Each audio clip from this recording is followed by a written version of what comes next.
Starting now.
Welcome back to In the Side of the Storm, where we talk all things Cyclones. We are coming to you live and sponsored by Revelton Distillery out of Osceola, Iowa. I'm Dave Larson here with my Storm Team partner and Cyclone great, Marcus Pfizer.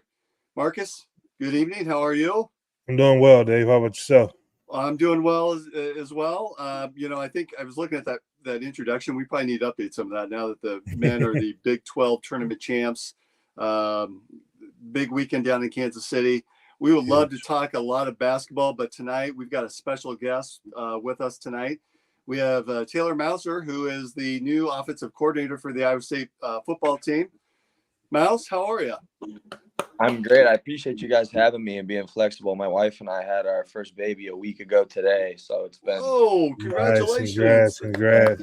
Yeah, it's been a little hectic here. I've only been at the house for 4 or 5 days and figuring everything out. So it's been a while since we did any laundry, or things have been just a little hectic around here. So I appreciate the flexibility, guys. Well, you have absolutely nothing going on, do you?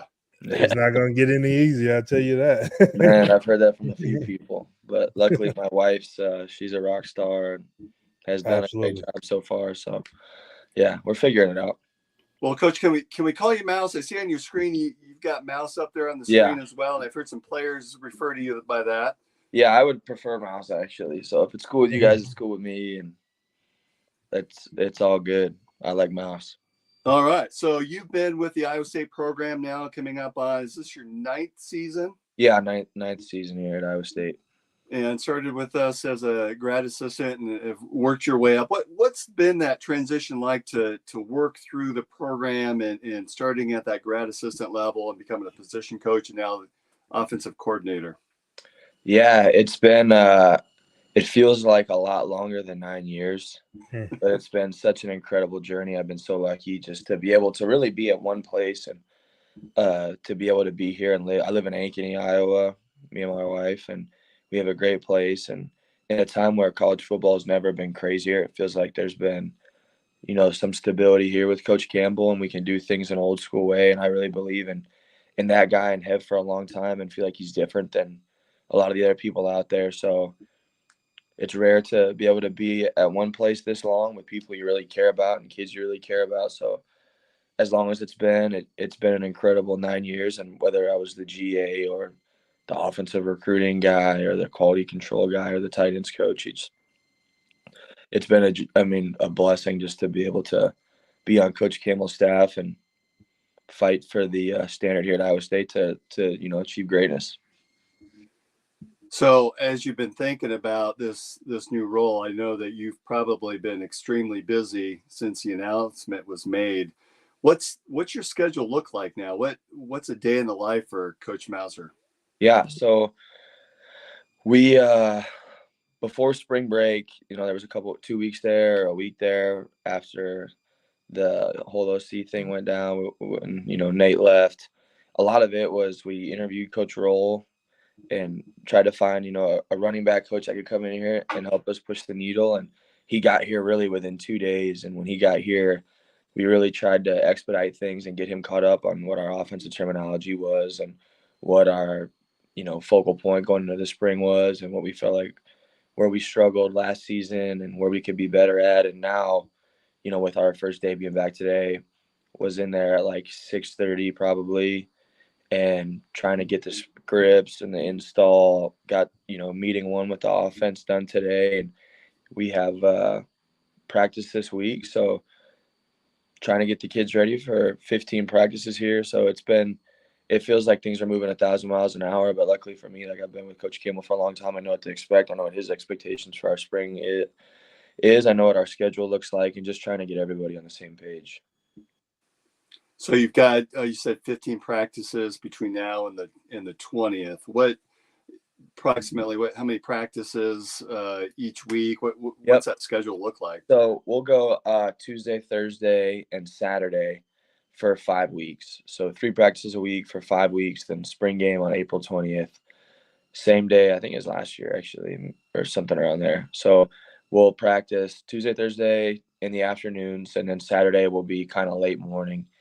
And we'll start off with just helmets for the first couple practices, and then progress and wear shells, and then get into some full pad stuff. So it's really exciting. Luckily for us, we got a lot of experience coming back, which we haven't had the last couple of years. So it's good to kind of get, hit the ground running with what our terms are now and our offense is now. Our kids know it, our coaches know it, so we can kind of hit this thing full speed. So what's that transition like between you and Nate? Because obviously you've been in that offensive room, you've been with those players, they know you. What types of things can we see that might look similar or look different under Coach Mauser versus Coach Shieldhouse? Yeah, I think the foundation that Nate laid here this last year is certainly going to be a big part of our offense. Obviously, I think everybody knows we have to run the football better than we did last year. The frustrations that you guys probably have and our fans have and our staff has are probably pretty similar. So finding ways to run the ball and get the ball to people like Carson Hansen and Abu, and, with the tight ends I think that we have here, I think we can be pretty special. And the O-line that we have coming back and the experience that we have there, the culture that Coach Clan's instilled in those guys. So finding unique and creative ways to run the football at the same time, have an identity and be simple and have stuff you can hang your hat on. So I think being able to continue to build on what our identity is in the run game, and then in the pass game, it's hard to find better weapons than what you have with Jaden Higgins and Jalen. And you got people like Ben Bramer and Tyler Moore and Gabe Burkle and Steve-O and some of these guys that in the tight end room. So you could be very multiple and be able to play action pass and push the ball down the field and spread things out and be empty and have an efficient pass game and let Rocco do what he does best and see the field, get him out of the pocket and have him move around a little bit. So I think just to build off what we did last year and then, create some efficiency, not only in the run game and the pass game, and push the ball down the field a little bit more. So Marcus was an All-American basketball player, but his passion is football, and he needs for a 6'9" with shoes on tight end. Yeah. Marcus, come do some tight end. We'll put your hand down and let you get after it a little bit. That time has passed, Coach, a long time ago. Maybe there was a chance back in 97, 98. Matter of fact, Coach came over a few times and him and Coach Floyd kind of got into it. Him and Coach Stacy kind of got into it a few times about, actually me coming over, because like I said, Big Andy Stensrud, Andy's supposed to have played basketball too. But, once I guess I got on a basketball court and I saw what he was doing out there on the football field, we allowed each other to stay where we were best at. So, he had a great career. I had a great career in basketball. And although football is my favorite sport, like I told Dave before you came on, basketball, when I coach, everything like that, watching basketball, that's stress for me. Football, that's my favorite sport. So I turn into nothing but a fan, and I just sit back and try to take in and learn as much as I can. But, man, the way these knees and ankles set up now, that's not going to happen.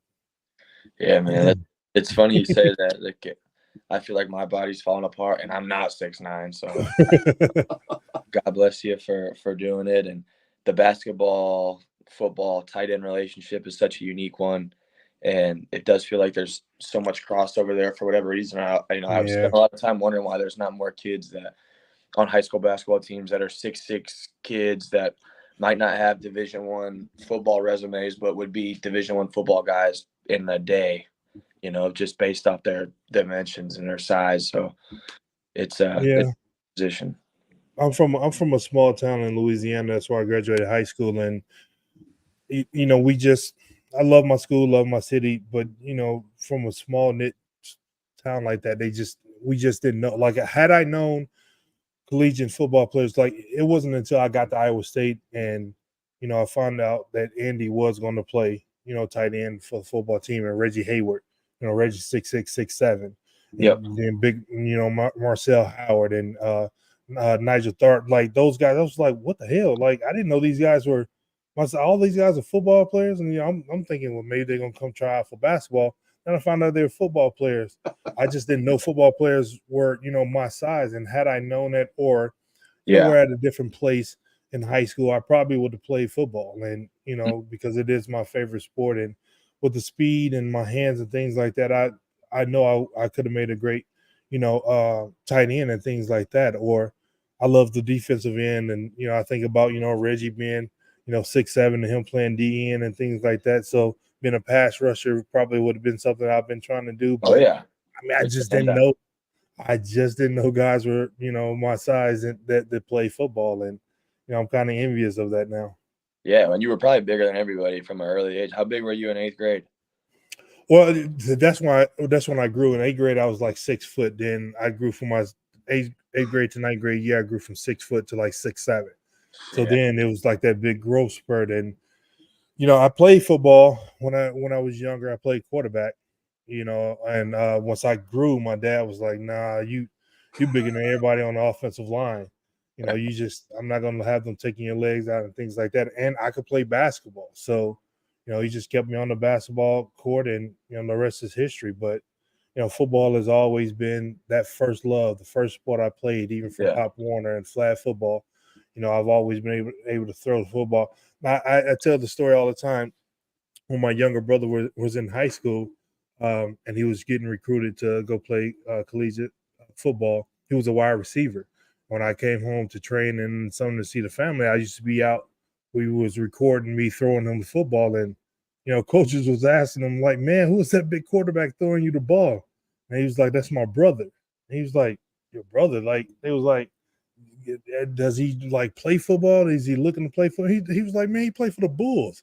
He was like, "Ain't no way in hell he's throwing his football like that." And he plays basketball. And he was like, "Yeah, he played football first, for my dad when we were younger and things like that." But I mean, like I said, it's always been my favorite sport.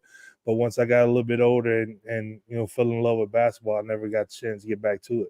Not to say that I would have been a great quarterback or anything like that, but I damn sure would have been a hell of a tight end. Yeah. Hey, Coach, you played football, right? You're a defensive player. Yeah, I was a defensive end at a D2 school in Colorado, and had a good. I didn't have the growth spurt, that Marcus had. So there is a place for small, undersized, defensive ends. It's called Division II. So I went to school out in Colorado and had a good career there. But yeah, I played there for 4.5 years, and it was a lot of fun. What inspired you to get into coaching?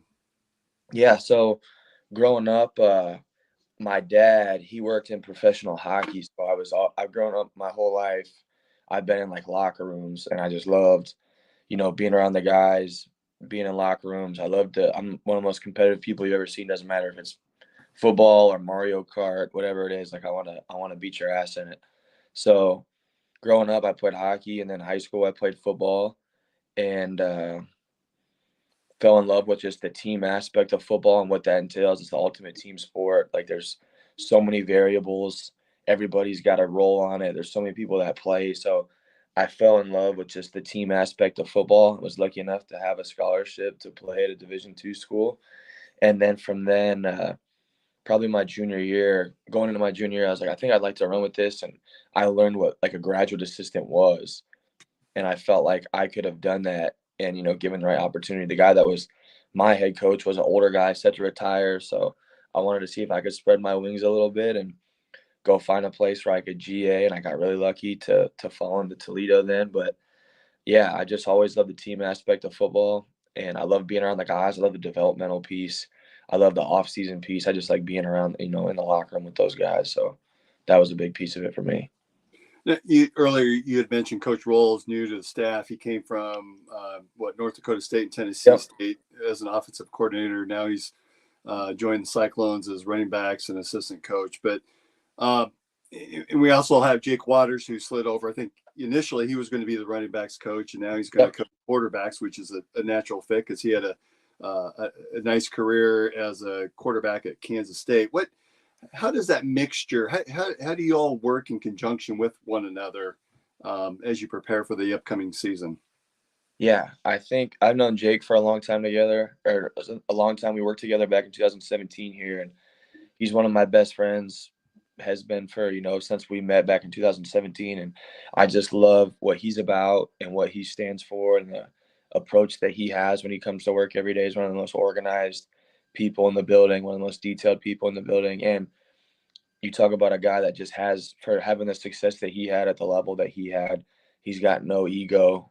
He doesn't feel entitled or owed anything. Like, he works for everything. And he's got a great relationship with our guys, with our players, everybody on the staff. Like, super relatable guy, super nice guy, cares about people. So when we had the chance to, put him on the field as a coach, I feel like it was a no-brainer for us, just because of who the human is and how good of a person he is. And, like, he knows football. Like, he's played that position. He ran the ball a ton at K-State.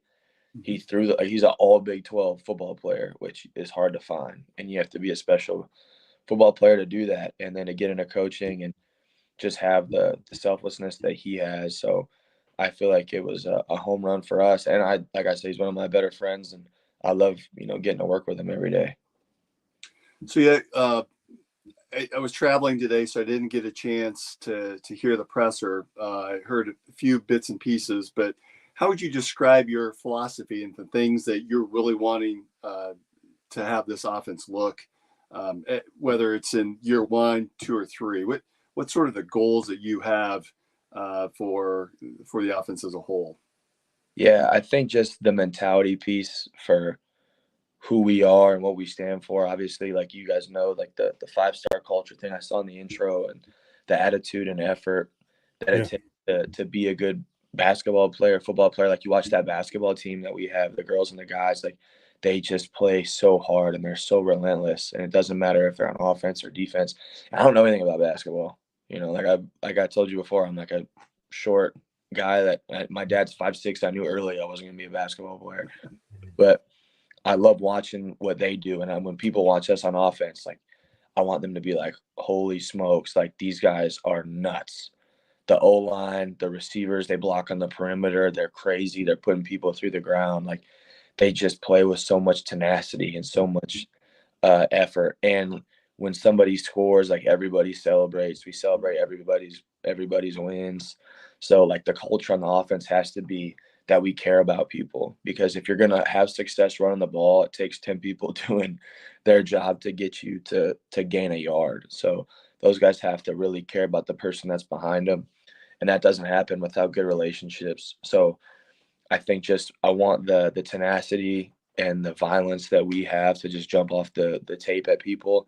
And at the same time, that doesn't mean we're like fighting people or being penalties. We're going to be one of the most disciplined offenses in the country. We're going to hold our guys accountable, and we're going to be very unique in the sets that we're able to get in, because I think we can be really flexible with what our personnel is, with who our tight ends and receivers are, who our running backs are.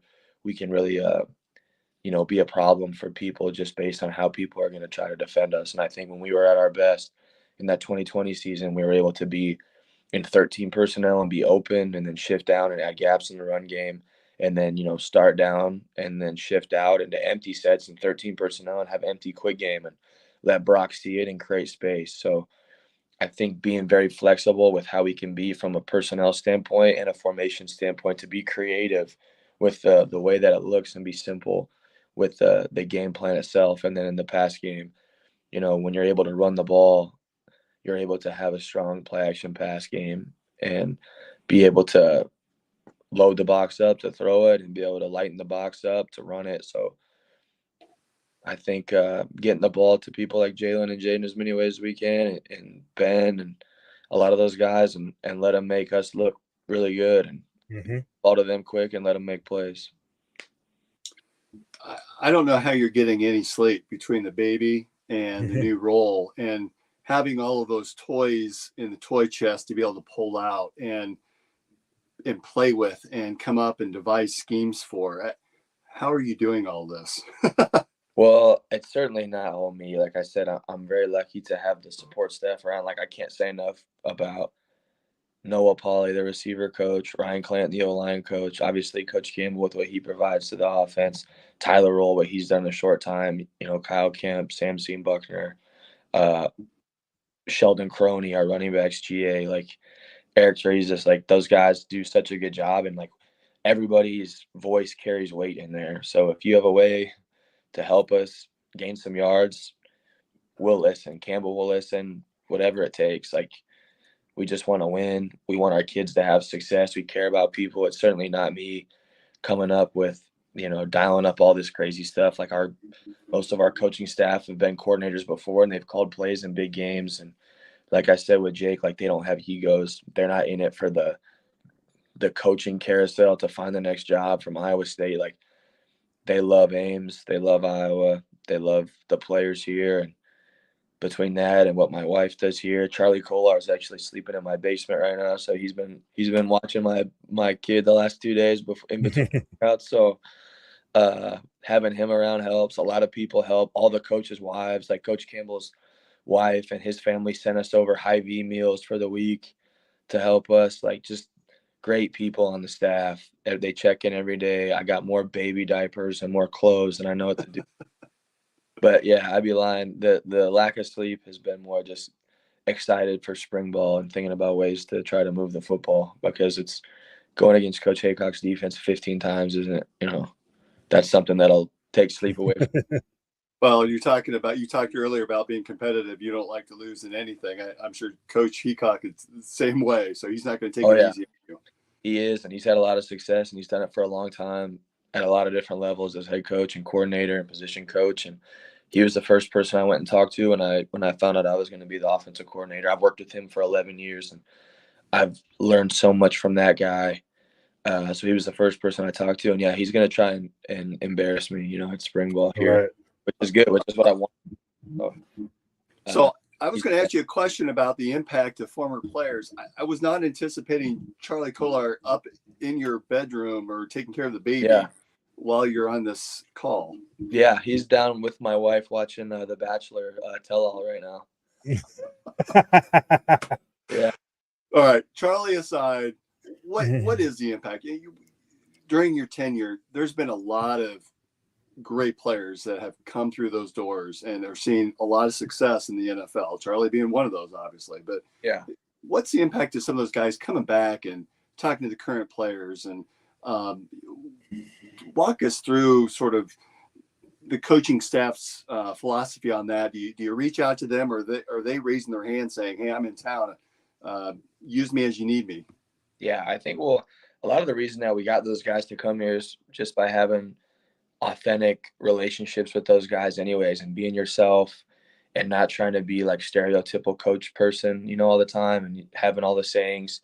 We talk a lot about, authentic vulnerability in our walls and letting our guys and our players see who you really are and get them around your family and being, who you are. So I think our guys, as they leave, it's refreshing for those guys to come back and be able to just know Charlie can come and he can crash in my basement whenever he wants and hang around my daughter and my wife and, be at home. Brock had his wedding, a bunch of us were there. And there's just like, for the same reason you guys probably all love Iowa State, there's good people here.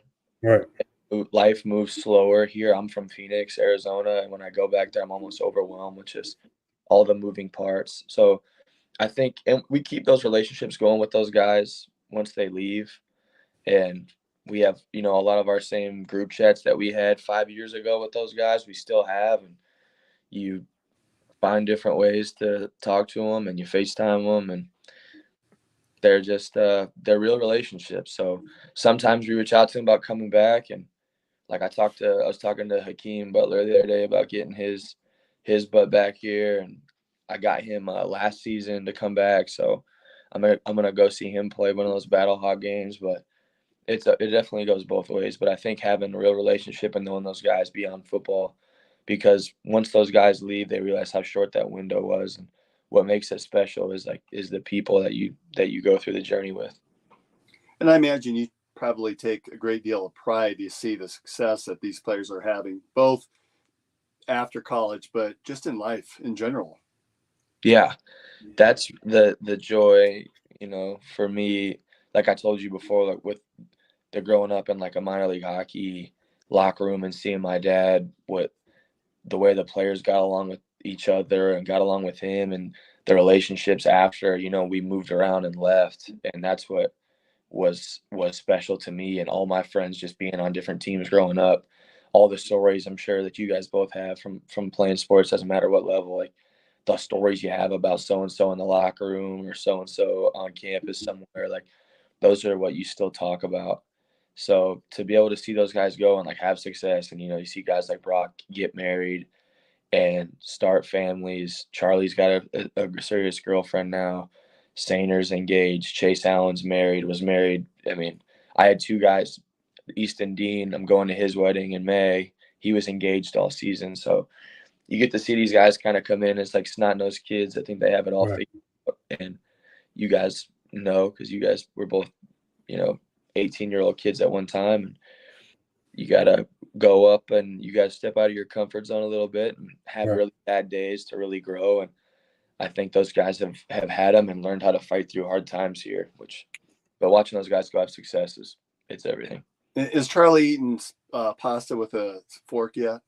So what? I was the one. Yeah, the guy with spaghetti. I've never seen him eat spaghetti with his hands, but he is certainly as close to a caveman as you'll find. And if there's food in front of him, he'll eat it. When you go out and eat with Chuck, he orders 3 entrees and 5 apps and 2 desserts. The guy is just a garbage disposal. Well, he's a massive guy. He's big, right? Oh yeah, he's massive. He's gigantic. And we mean that in all good faith. I mean, this is not for sure. We're not trashing on Charlie. So no, that's okay. I've had to make fun of him about it. He was actually making fun of me because I was eating like that burger I was telling you guys about, waiting to come up here, waiting for my food, and he was harping on me about getting a salad. So I could get on here and bust Chuck's butt about being chubby. You have a few years on him, so of course you're going to eat a salad. You're going to eat a little bit more sensible. Well, for sure. And like I had a go, I'm eating to survive right now. Yeah. All right, we're going to take a quick break and hear a word from our sponsor, Revelton Distillery. Why take the best corn in the world and make it into fuel when you could make it into whiskey?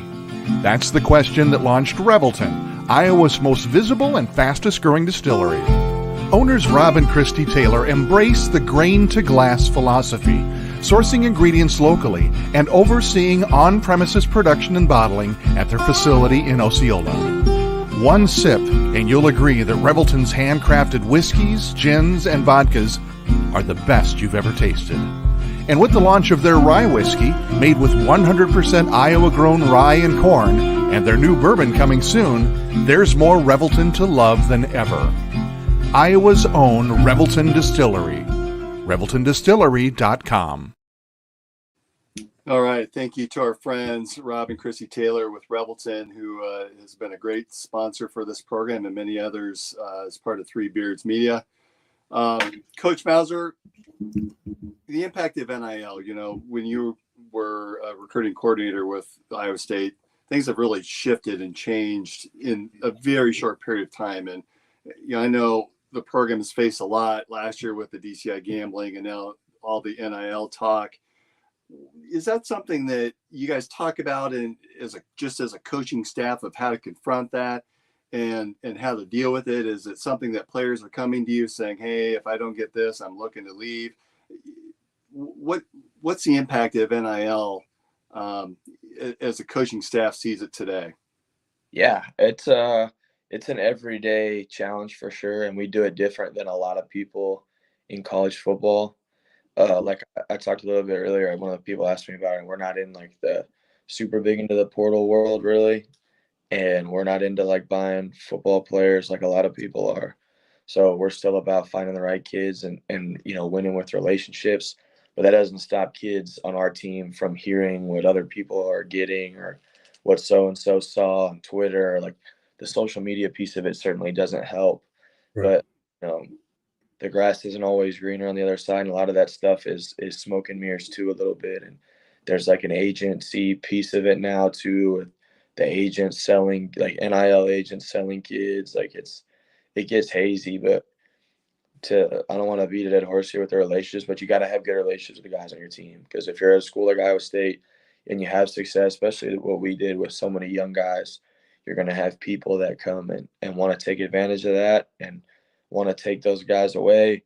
And for our guys here, it's got to be about, being bigger than themselves. And at the same time, like, you got to have an NIL platform to take care of the guys that you have and be able to, give those guys every opportunity here to be successful. But it's certainly a headache in a lot of ways. And in recruiting, it's a headache. And especially now, because you're like just so far from signing day, kids in high school, they just hear stuff. Like, they hear stuff and it's not real most of the time. Right.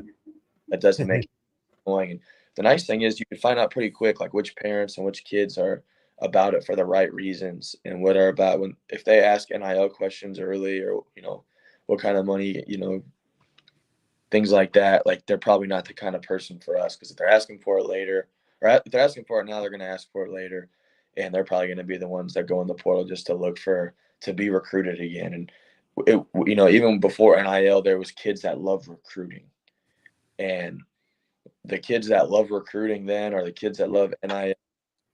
And if you fall in love with recruiting, college sports is going to be really hard for you.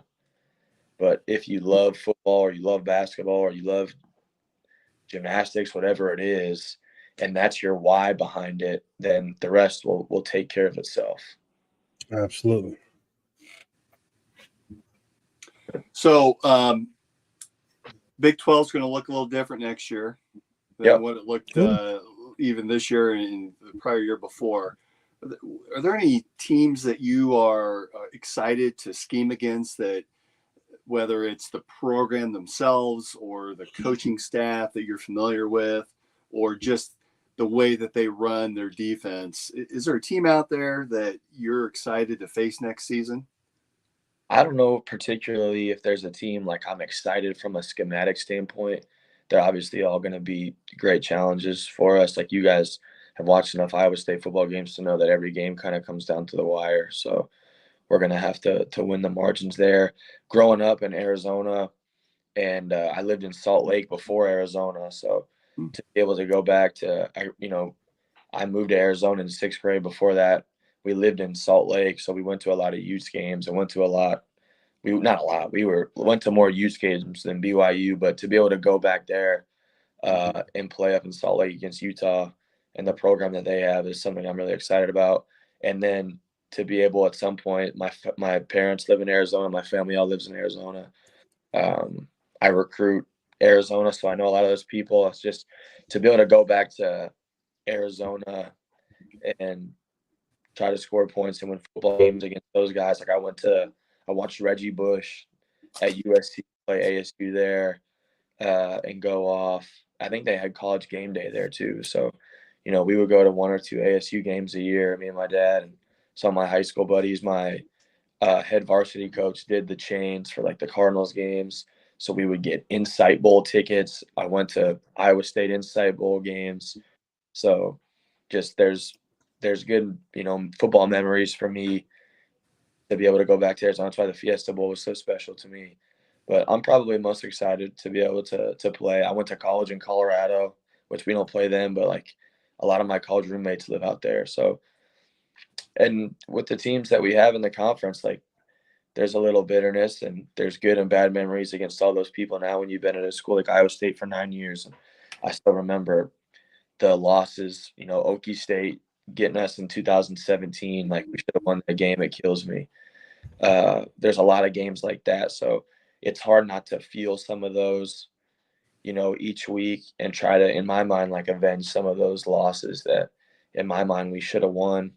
But yeah, they all have a special place in my heart for a lot of reasons, just to go out there and try to score points. Now, growing up or living in Arizona, were you aware? Did you know Brock Purdy at the time? Was he a name that was on the radar? Yeah. So at the time when he was in high school, I was our recruit in charge of our offensive recruiting coordinator, whatever the title was at the time. And he went to my rival high school. So Perry High School and Basha High School, they're on the same road. They're 2 miles apart. And his high school coach, Coach Jones, I played against. He was the head coach at Highland High School. And we played them in the playoffs. And they were like the 15th seed. We were the 2 seed. They almost beat us. And they ran like 2 fake punts. And they were wild. And when I was able to recruit Perry, we actually had a kid on the team that was committed to Shane James at the time, who ended up having, getting injured and didn't play. But he was a junior and Brock was a senior. And Coach Jones had reached out to me and told me about Brock and how special he was. And he actually got mono going into junior year. So he just wasn't, himself. And we had Riel Mitchell committed at the time. And I kind of told Coach Jones if we needed another quarterback, he'd be the guy. And we ended up losing Jacob Park and needed another guy. So was able to show Brock to Campbell and get the wheels turning there. And he lives 10 minutes from my house, or where my parents' house still is. And just being there and being close, we can talk about all the same restaurants that I grew up eating that he eats. And he would come over after when I go back for spring break, and we'd eat our favorite Mexican place there. So it was a lot of it was luck, but he worked really, really hard to make himself an incredible football player. So did you end up buying a spa from his parents? Oh my gosh. No, what's funny? When we did the home visit and then I came back, like he didn't have a hot tub in his backyard. Wow.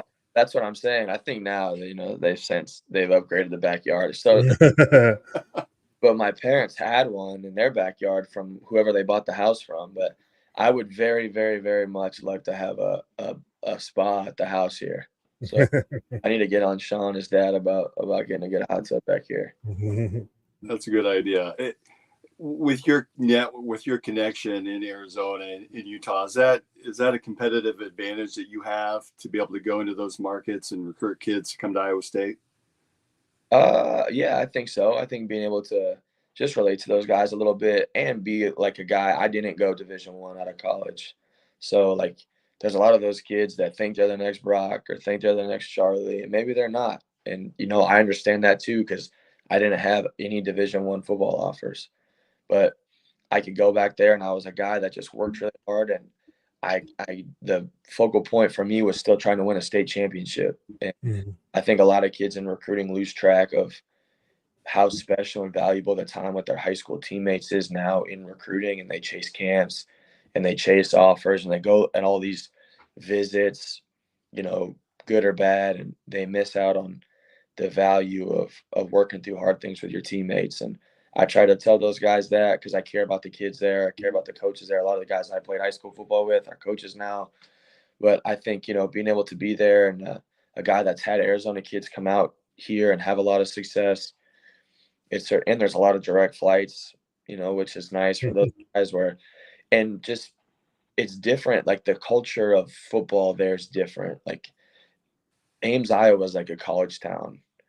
The whole town is ingrained into the school and the tailgate scene and like what the football team and the sports teams and the school mean to the state here is just different than it is out in a lot of other states. So I think some of those guys can come out here, and in Arizona, like there's no trees, there's no water. It's just 50 different shades of khaki and brown and dust everywhere. So Right. I think once those guys get out here and they just see like how special and how unique like the place is and what the people look like, and it's got such an old school feel here. Like I had my daughter last week. Every neighbor in the cul-de-sac brings us a casserole and balloons over. Like I didn't know a neighbor on my street in Arizona for the 8 years we lived there. Wow. So it's just the people here are nice. I certainly think me being from there and living there gives me just at least a starting point to talk to those guys and talk through like, hey man, like what's the go-to restaurant for you guys out after those games? And they say something, and I can clown them if it's good, or I can, hype them if it's bad, and just try to give them a place to start to build that relationship. Yeah, and I can expand on that a little bit because I went to school in 97, and from 97 to 2000, I still have family people that I consider family back in Iowa. Out in Storage City, the Bowers, Kurt and Sandy Bauer, they took me in between my sophomore and junior year. I needed a summer job. They got me a summer job. I was washing cars. I don't know if anyone around know Bill and Beth Thede from Storage City. Bill had a little car lot around there that I actually got my first car from him too, working at that car lot. But they've all been like family ever since. We've watched our kids grow up. They've had a few more children, and they've grown up, and we're all still like family. And then their extended family from where they're from, Jefferson City, the Brevards, it's a big farm out there. And every single time we go back to Iowa, all of our family, my kids and wife and everyone wants to go back to the farm. We know we're going to spend some time in Storage City. We're going to spend some time in Jefferson City. And that's, that drive out to Jefferson City is an hour and some change. But nobody complains about it. We know we're going to get good food. I would pay money to watch you milk a cow, Marcus. I don't know how to milk cows. Those guys know how to do that, but we just go out there and get the good food and everything that they're cooking. But it goes from when I was 18 and 19 years old, and now my oldest son is 26, and now Marcus Jr. is 20 years old. So they've all pretty much grown with our Iowa family, and we still keep in touch throughout the year. Anytime we're back in Iowa, anytime they're visiting, if they come out here, we get together, and it's just that culture that you have with those people out there where, they generally care about people. It's not about the sport. They didn't know me from Adam. I hadn't turned into, I guess, what Marcus Fizer eventually become, in Iowa State basketball. It was just, a kid that was looking for a job, and, the rest has been history. And they're, like I said, they're literally like family, and we love them to death. My parents, their parents, everyone. Once we go back to Iowa, we know we're going to Storage City. We're going to Pizza Pit. We're going to Storage City. We're going to Jefferson City every single time. I'm a big fan of Pizza Pit. Oh, absolutely. Absolutely. So and Coach, you talked about the places to go in Arizona. You've been in Ames now for 9 years, and I know you're currently living in Ankeny. Yep. What is your go-to place if you're going to take a recruit? What restaurant in Ames are you taking them to? So I really like Cornbread. If you guys have been to Cornbread, it's got like a cool vibe there. Barbecue. I took like the Bramers there when we were kind of going through the recruitment with them. I really like Cornbread. That barbecue there's good. Pizza Pit, their place. Like you can't beat like the basement down there, like Welch Station, and they got all the old signs. It's super nostalgic in there, so you can go have some good pizza and be down there. I think that place is big time. And then I like Cafe B too, right on campus there. They got like the burger and the gyros and stuff there is good. I'm a big fan of Cafe B. So those are probably usually my go-tos. Obviously, you got the cafe and Wallabies, and some of those places are really good. And Provisions is really good. I love the filling station, the gas station, right by the Bergesons over there. Like that place is one of my staples to go get lunch at, right off the highway, right across from the gateway there. They got good food. I know I just read it off the place, maybe all the places and names, but no, that's good. I just got a text from Chris Shipley saying I think we know where to go to talk to you about some sponsorships. That's right. I'm looking into this distillery, that sounds like some good bourbon right there. I gotta try that. Good. Some good whiskey. When you talk about the 5-star culture, you talk about family feel, and that's one of the things that the Taylors bring to the table. And anytime you want to tour the distillery, you and the coaching staff, I'm sure that we can arrange it down there. It's a really neat setup how they got, and they're growing as well. They're all over Iowa and other parts of the Midwest, and just they're doing it the right way, and with good people as well. So I would love to. My dad's a big bourbon guy. He's made it at his house a couple times, old school. So, yeah, I would love to go check that place out. Me and my wife have seen a couple different distilleries, and yeah, I'm in for that for sure. Sounds good. So, Coach, as we start to wrap up here, you made reference about your firstborn. What do you do for downtime? Your dad, you said, played hockey. I Yeah. understand he was a goalie. Do you play hockey as well? Yeah, I play. So our season just got done actually. Sunday nights over in West Des Moines at the Recplex. I played with like a group of guys for a couple of years now, and I usually miss like the first half of the season because it starts in October, and then I'll link up with those guys usually in December, January, and play for 8 weeks every Sunday. So that's fun. Kind of like what Marcus said. Like I grew up in playing, and it was my first love, and football it took over for me. But I still like to play. I love to golf. I'm a big golfer. Any of you guys or listeners that need a fourth on your tee sheet, I'd love to go play and see some of these Des Moines courses. But we play a lot of golf like as a tight end group. We do our tight end golf outing. We got like a Cardinal and a gold jacket that I got at the thrift store. Go out Oh, and nice. yeah, we play a lot of golf. So golf is probably like my summertime off season, guilty pleasure when the weather's nice out. Now, when you go when the tight end room goes out to golf, do you wear any special shirts? We don't wear special shirts. I try to get those guys are animals, so I try to get them, in sleeves and something with a collar on it, which is tough sometimes. Well, I asked because Oh yeah. are you familiar with this shirt? Oh yeah, we rep the Too Hot for You shirts all the time. All right. Yeah, that's our guy right there. I had him come. It might have been in the spring or the fall, or maybe one of those times. I had him come and talk to the tight ends about just what it means to play, football at Iowa State and be a tight end at Iowa State. So he takes care of us, man. I can't say enough good stuff about him.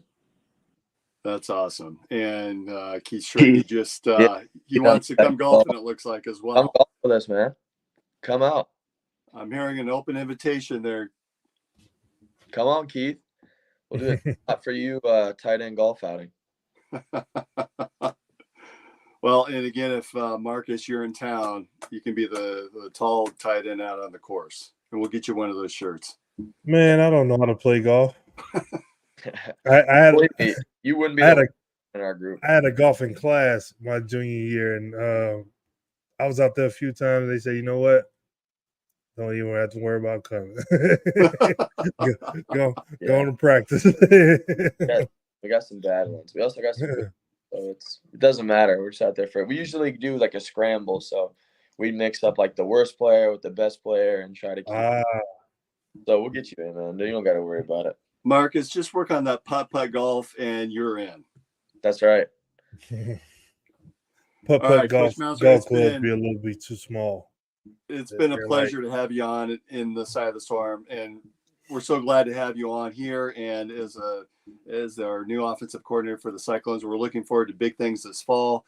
We'll be looking forward to the spring game as you begin your practices this week and your 15 practices leading up to the spring game on April 20th, and certainly invite all the Cyclone fans to come on out.